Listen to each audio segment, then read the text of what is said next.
All right, welcome to another deep dive, everybody. Today, we're taking a look at Hatha Yoga. Awesome. Specifically, we're diving into the Garanda Samhita. Classic text. It's basically like this treasure map leading to, physical and mental mastery. It lays it all out. Yeah. So where do we even begin with something like this? Well, I think, the first thing that jumps out at me about the Karanda Samhita is it doesn't just present Hatha Yoga as like a series of poses. Right. It's more of a holistic system, a seven-limbed path, kind of guiding you towards transforming your entire being, like from the inside Oh, out. wow. Okay, 7 limbs. Seven limbs. That sounds pretty intense. Yeah. I'm definitely intrigued, Yeah, but maybe a little intimidated too, honestly. sure. So could you break that down for me? Yeah, absolutely. And for the listener, of course. Yeah. So basically, the Garanda Samhita outlines these seven limbs as Shatkarma, Asana, Mudra, Pratyahara, Pranayama, Dhyana, and Samadhi. Okay, so some of those sound kind of familiar. Yeah. Like, I know asana, Yeah. Exactly, yeah. that's yoga postures, right? Yeah. But some of those other ones, I have no idea what you're talking about. Yeah, there are some more obscure terms in there. Yeah.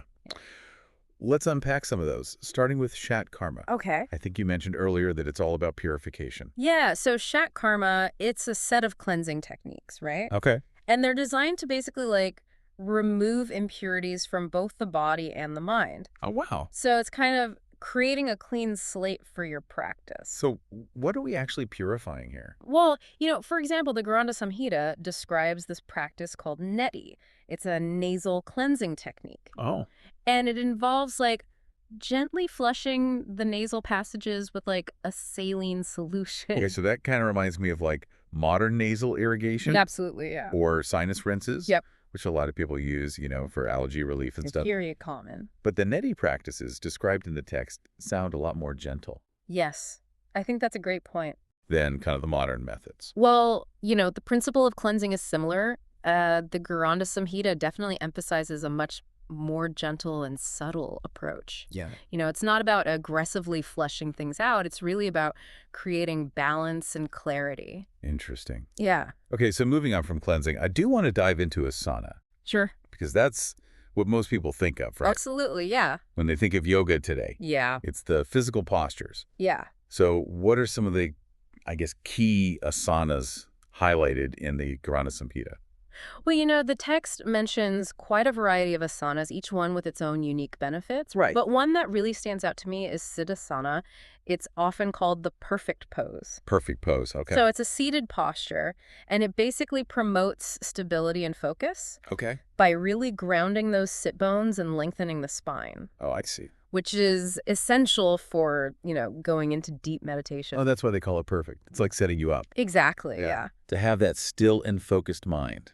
Exactly. Creating that ideal physical condition for your mind to be still and focused. Okay, that makes sense. Hmm. What about Padmasana, the lotus pose? Yes. That one, I feel like, is pretty challenging. It is, yes. It's considered an advanced posture. Yeah. And the Garanda Samhita really praises it for, its calming and grounding effects. Oh, really? It actually suggests that it helps to awaken spiritual energies. Oh, wow. Okay. Yeah. And the way it restricts blood flow to the legs actually encourages deeper diaphragmatic breathing. Oh, interesting. So that further enhances its calming effects. I see. So it's all very intentional. Absolutely. It's all, impacting both body and mind. Exactly. Yeah. There's that connection between the physical posture and the mental state. Right. It's giving me modern mindfulness vibes. Yeah, absolutely. Like we're always hearing, sit up straight, Yeah. breathe deeply, Be present. Yeah, be present. Yeah, it's all connected. absolutely. And that actually brings us to pranayama. Okay. Which literally translates to control of breath. Control breath. Okay. But it's really about so much more than just inhaling and exhaling. I see. It's about harnessing prana. Prana. Okay, that's another term I've heard, Yeah. but never really fully understood. So prana is this vital life force energy Okay. that flows through all of us. Right. And the Karanda Samhita teaches that through specific breathing techniques, we can regulate and direct this energy for greater well-being. That sounds powerful. Yeah. What kind of techniques are we talking about here? Well, one specific technique described in the text is called Nadi Shodhana, or alternate nostril breathing. Oh, okay. Which is believed to balance the flow of energy in the body, which leads to a sense of equilibrium and mental clarity. I've actually done that before. Have you? The alternate nostril breathing. I found it super calming. It's a very common technique. It's amazing how, like, breathwork practices are now finding all this scientific validation for what, yogis have known for centuries. Exactly. It really is remarkable how this ancient wisdom in these texts is truly timeless, It really is. Okay, so we've covered purification, Yeah. we've covered postures, Yeah.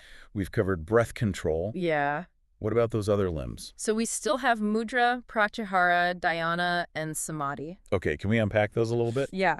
So mudra involves using hand gestures to kind of like channel energy. Oh, interesting. And then pratyahara focuses on sense withdrawal, Sense withdrawal. basically turning your attention inward rather than outward. Okay. Then you have dhyana, which is the practice of meditation, cultivating a focused and still mind.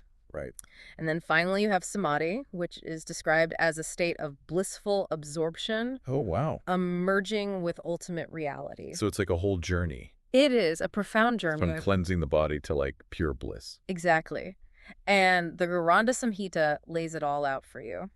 That's quite a transformation. It is. It offers a comprehensive roadmap for those seeking self-realization through the practice of Hatha Yoga. So as we wrap up this deep dive, what stands out to you as the most valuable takeaway from the Garanda Samhita? That's a great question. I think for me, it's the emphasis on Hatha Yoga as this holistic system. Yeah. It's not just about physical fitness or even relaxation. It's really about integrating body, mind, and spirit for complete well-being. I love that. I think that's a perfect takeaway for our listeners today. And as they go off and ponder everything we talked about today, all this ancient wisdom from the Garanda Samhita, I have one final question I want to leave them with. Knowing what you now know about this path, how might you incorporate even just little aspects of these practices, maybe a simple breathing exercise, or just being a bit more mindful of your posture into your own life to enhance your well-being? Until next time, keep exploring. Awesome. See ya. Bye.